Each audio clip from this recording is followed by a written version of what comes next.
Hello student, कैसे हो आप सब। मैं श्वेता मेहरा आपके सामने बीएससी फर्स्ट ईयर का टॉपिक रेक्टिफायर एफिशिएंसी डिस्कस करने वाली हूँ from physics alpha channel.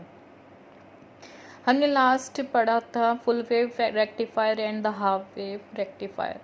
Half wave में क्या हुआ था, डीसी को एसी डीसी में तो कन्वर्ट कर रहा था, लेकिन only one positive half cycle को ही कन्वर्ट कर रहा था और उसमें हमने एक सिंगल डायोड यूज़ किया था और आउटपुट हमने लोड रेजिस्टेंस के थ्रू हमने आउटपुट गेट करी थी। और फुल वेव रेक्टिफायर में क्या हुआ था, both positive and negative half cycle क्या कर रहे थे, डीसी में कन्वर्ट कर रहे थे। इसमें हमने 2 डायोड्स लिए थे और हमने आउटपुट गेन करी थी फ्रॉम द लोड रेजिस्टेंस। तो आज हम उसकी एफिशिएंसी डिस्कस करने वाली है for the both cases, half rectifier and the full wave rectifier. Rectifier efficiency क्या होती है, द एफिशिएंसी ऑफ ईटा बोलेंगे यहाँ पे of a rectifier is defined as the ratio of DC output power to the AC input power. यानी हमें जो हमारी डीसी आउटपुट है कितनी बन रही है एसी इनपुट पावर का, ठीक है, वही उसकी एफिशिएंसी होगी। तो ratio of DC output power to the applied AC input power. Normal form में हम क्या ले सकते हैं, एटा पी पावर को डिनोट करा, DC output power, P power AC input power. Okay, so for half wave rectifier जहाँ पे हमने 1 डायोड यूज़ किया था and only positive half cycle के थ्रू इनपुट जो हमारी थी, ओनली हमारा इनपुट पॉजिटिव हाफ साइकिल से ही आउटपुट मिल रहा था, नेगेटिव हाफ साइकिल से इनपुट जो थी वो नहीं करंट फ्लो कर रही थी। Okay, in half wave rectifier the DC power delivered to the load resistance RL is given by. Half wave rectifier में जो डीसी पावर होती है वो कन्वर्ट कर रहे हैं to the load resistance RL के थ्रू, ठीक है। आईडीसी क्या है यहाँ पे, करंट किसके थ्रू, डीसी के थ्रू। तो हमारे पास पावर का फॉर्मूला क्या होता है, करंट का स्क्वायर इनटू में रेजिस्टेंस। यहाँ पे रेजिस्टेंस कैसा है, लोड रेजिस्टेंस, जिसको हमने RL से डिनोट किया है। See this one is equation 1। हमें पता होना चाहिए कि जो हमारा करंट है डीसी वो पीक वैल्यू, आई नोट क्या है, पीक वैल्यू के ऊपर डिपेंड करता है कि हमारे पास पीक वैल्यू कितनी है, बाय में पाई यानी उसका फेज, ठीक है। पुटिंग दिस वैल्यू, जो हमारी ये वैल्यू आई है, वापस हम इस इक्वेशन में पुट करने वाले हैं। So P D C is equal to, हमने ये वैल्यू इसमें पुट करी है आई डी सी की जगह, तो हमारी इक्वेशन बनेगी आई नोट का स्क्वायर बाय में पाई स्क्वायर इंटू में RL। See this equation is number 3। Total input AC power is, हमारे पास टोटल इनपुट एसी पावर क्या बनी हमारे पास, इन कौन सी की, दिस वन की, यहाँ पे आई नोट लगाना रहेगा, किसके अक्रॉस हमें टोटल इनपुट मिलेगी, इसके। तो हमारे पास क्या होएगा, आई का रूट मीन स्क्वायर। अब यहाँ पे आर डी क्या है, आर डी यहाँ पे है जो हमने डायोड लगाया था उसका जो हमारे पास रेजिस्टेंस है, उसमें भी तो रेजिस्टेंस होगा चाहे माइनर ही होगा, लेकिन जो हमारा करंट को रेजिस्ट करेगा वो इस डायोड के कारण भी थोड़ा सा रेजिस्ट होगा। प्लस में जो हमने लोड रेजिस्टेंस RL लगाया था, इन दोनों के सम पे डिपेंड करेगा हमारा टोटल रेजिस्टेंस। तो हमारे पास करंट इन दोनों के रेजिस्टेंस से ही होके आएगी और उसका जो हमारी करंट है उसका रूट मीन स्क्वायर। ओके, यहाँ पे RD क्या है हमारे पास, डायोड रेजिस्टेंस। अगर हम यू नो दैट कि हमारे पास जो डायोड का रेजिस्टेंस है बहुत ही स्मॉल होता है as compare to the load resistance, ये मतलब बहुत ज़्यादा होगा इस डायोड रेजिस्टेंस से। अगर हम इन दोनों का सम करते हैं तो हैवी कौन होएगा, डोमिनेट यही करने वाला है लोड रेजिस्टेंस। तो इन दोनों का सम किसके इक्वल ही आने वाला है, लोड रेजिस्टेंस के। वापस से हमने इक्वेशन में जो हमारी लास्ट आई थी, जो कि हमारी थी, यहाँ लिख देते हैं PAC रूट मीन का स्क्वायर RD प्लस में RL, यही थी। तो हमने इसी में RD प्लस RL की जगह हमने क्या लिख दिया, RL। नाउ हमारे पास जो रूट मीन स्क्वायर करंट है वो डिपेंड कर रहा है हमारी peak value for half wave rectifier के। हाफ वेव यूज़ कर रहे हैं इसलिए हाफ, अगर हम फुल वेव करते हैं वहाँ पे 2 डायोड है तो हम 2 से मल्टीप्लाई करेंगे। ये आपको याद रखना पड़ेगा कि रूट मीन स्क्वायर की वैल्यू क्या होती है, करंट का जो हमारी पीक करंट है उसका हाफ होएगी in the half wave rectifier में। वापस से हम ये वाली जो 5th इक्वेशन है 4th इक्वेशन में पुट करने वाले हैं यूजिंग 5 इन अ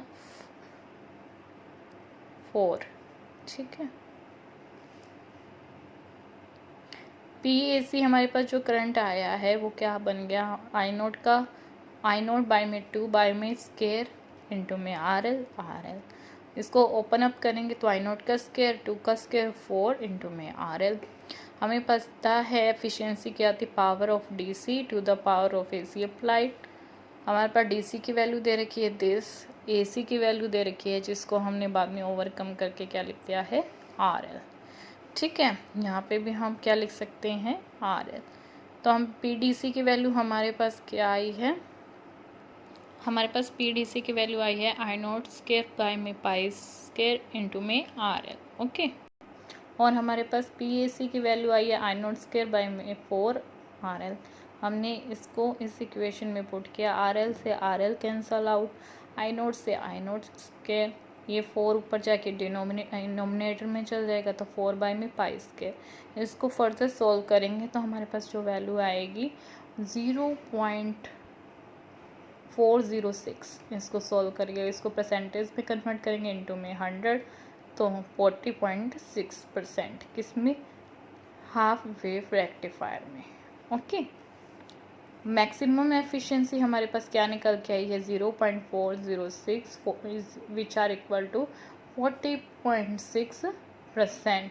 ये थे हमारे पास हाईएस्ट एफिशिएंसी जिसको हम मैक्सिमम एफिशिएंसी भी कह सकते हैं हाफ वेव रेक्टिफायर में। हमें 2 बातों का ध्यान रखने वाले हैं यहाँ पे, एक तो power is equal to current square into में रेजिस्टेंस।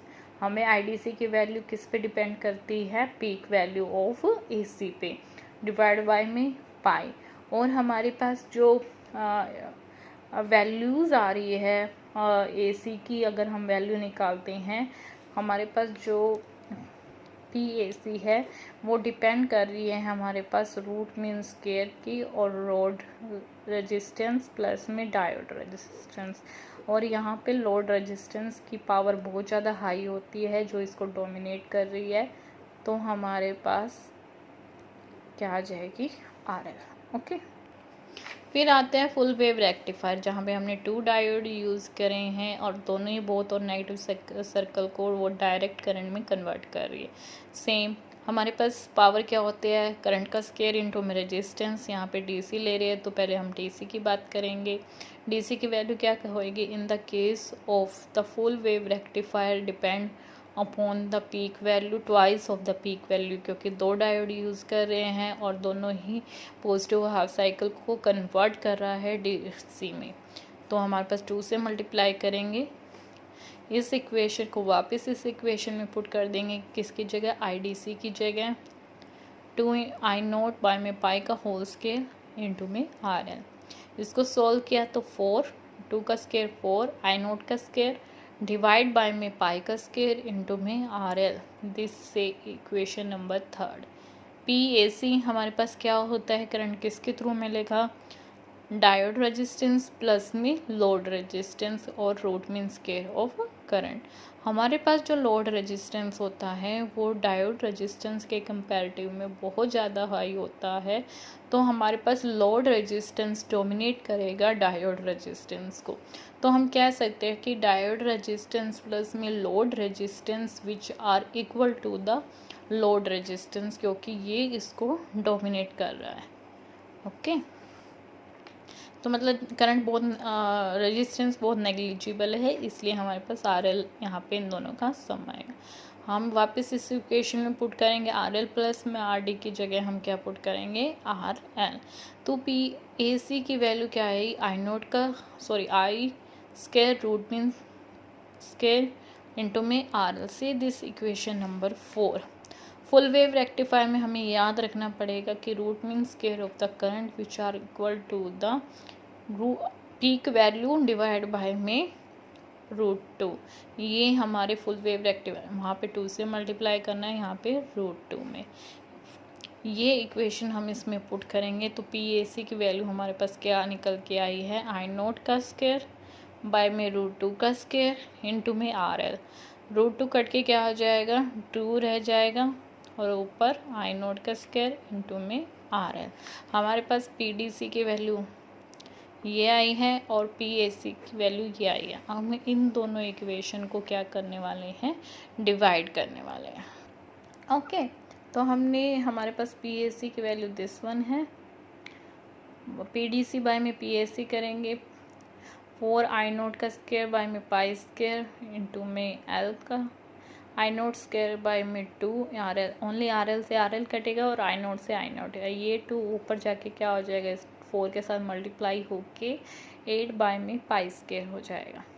तो हमारे पास एफिशिएंसी निकल के आई है पी डी सी बाय में पी ए सी, जो हमारे पास क्या है डी सी आउटपुट पावर है to the applied A C input है, तो 8 बाय में पाई स्क्वायर। इसको सोल्व करेंगे तो हमारे पास कितना निकल के आएगा 0.812।